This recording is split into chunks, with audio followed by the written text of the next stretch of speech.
All right. Unit 2, we are moving on to topic 3. So last time you took notes on really the reasons people began migrating and still do migrate to to North America. And a lot of that was focused on the United States simply because that's where most of the North American population lies. Um, but today, essential question number 3, we are going to pretty much look at now, okay, those people migrated over here. Now, how do they live and where do they settle once they get here? So, question number 3 is going to be, or essential question number 3 is, what are the characteristics of settlement patterns that exist within major North American cities? So, the first thing that I need to show you are these settlement maps. So, this is how North America was settled. It's kind of a timeline so you can see how population had spread across North America. So we have the original 13 colonies. We know those began to be settled in the 1700s. So once this is settled, it's just a matter of time through westward expansion and manifest destiny that the United States population settles this way, and they eventually migrate to the west. Some immigrants come from China or Asia and they'll settle on the West Coast, but most of the migration within the United States kind of occurred in a westward bound way.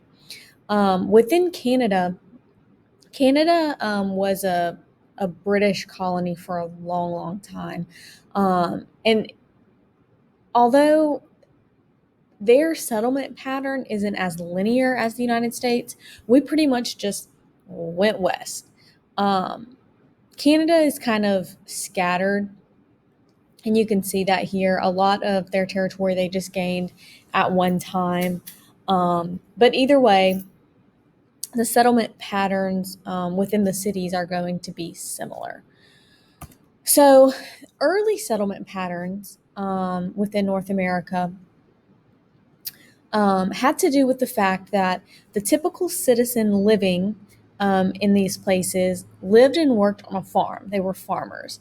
And so their ideal place of settlement was in a rural area. And so most of them lived in rural areas because, number one, they needed farmland. And number two, land was available.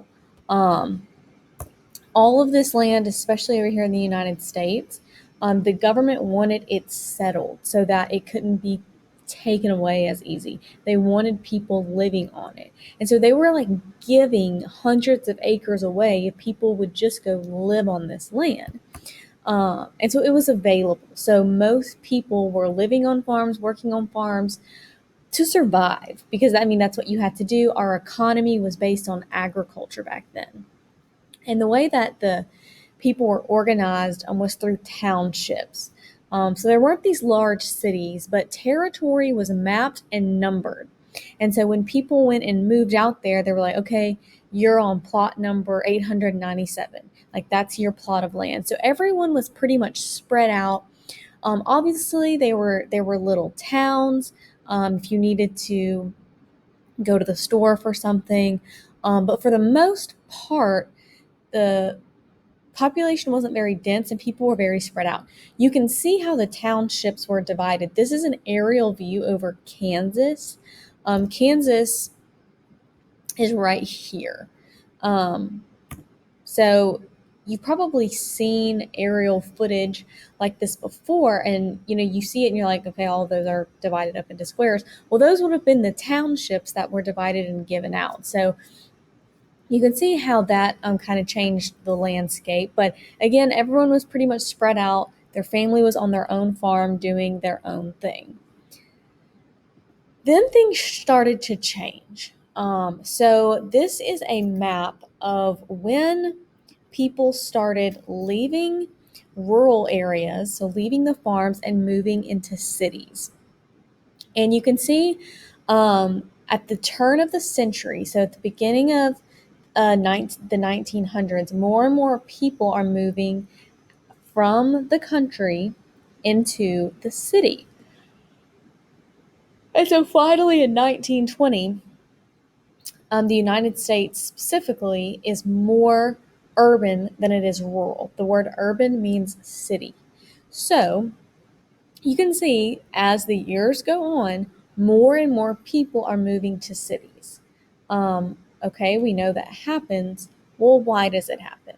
Well, the reason it happened is because as the 20th century approached, so the 1900s, the Industrial Revolution occurred, creating economic growth and job opportunities that drew people to cities.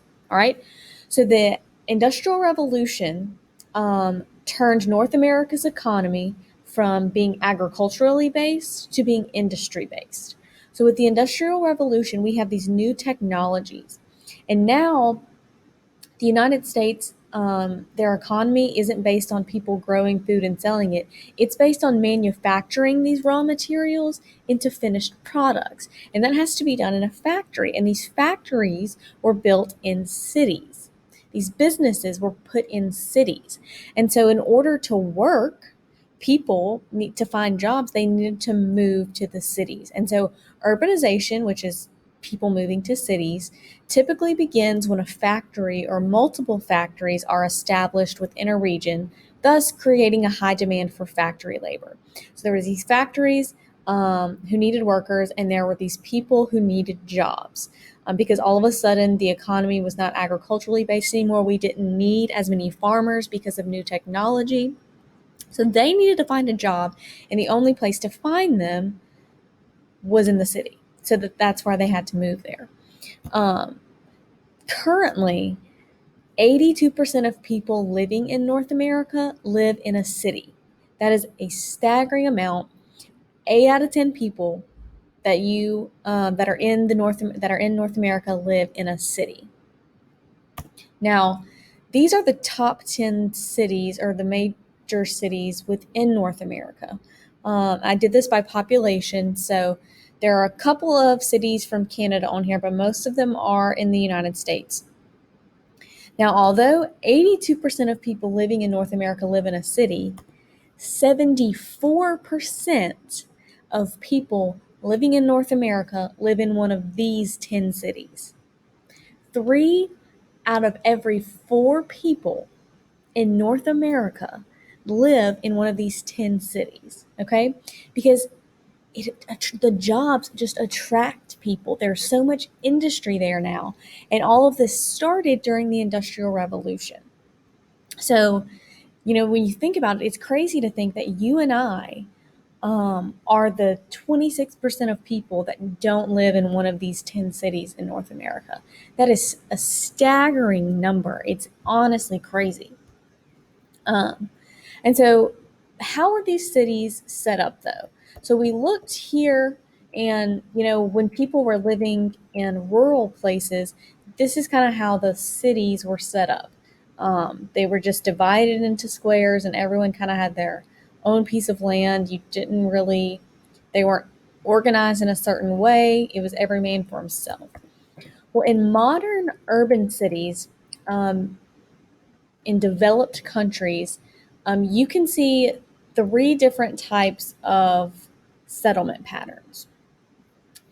Either a city has developed using the concentric zone model, the sector model, or the multiple nuclei model.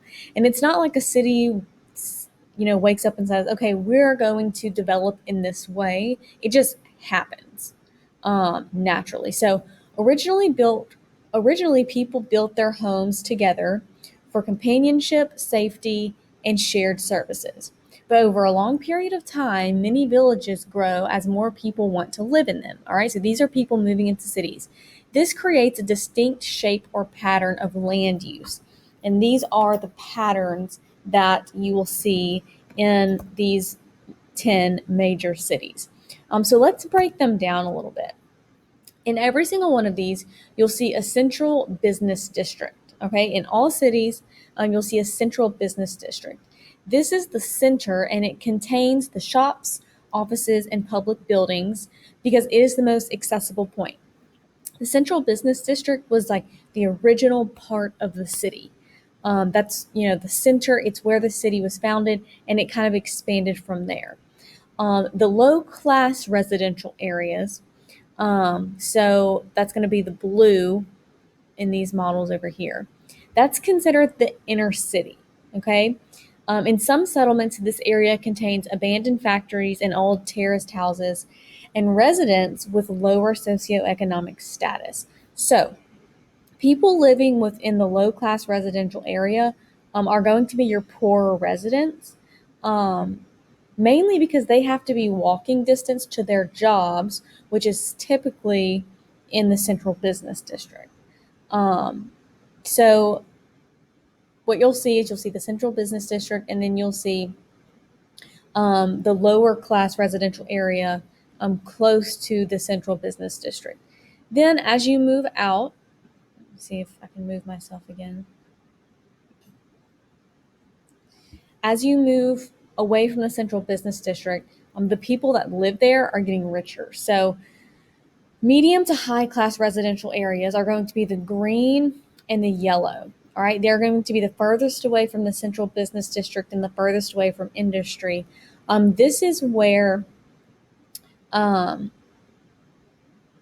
this is the residential areas where people who commute into the central business district work.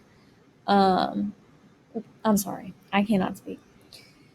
The medium to high class residential areas are the areas where people who commute into the central business district for work live on housing estates. Typically, these people are wealthier, and that's because they can afford the commute to the central business district.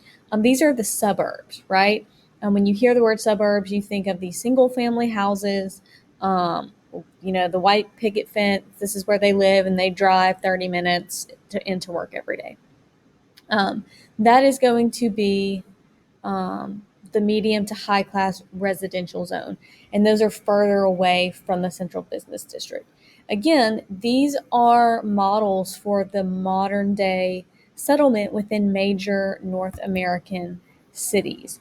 That doesn't mean that every single city is going to follow one of these models specifically, but typically, in the way that North America has developed, these are the way cities are laid out, and these are the settlement patterns.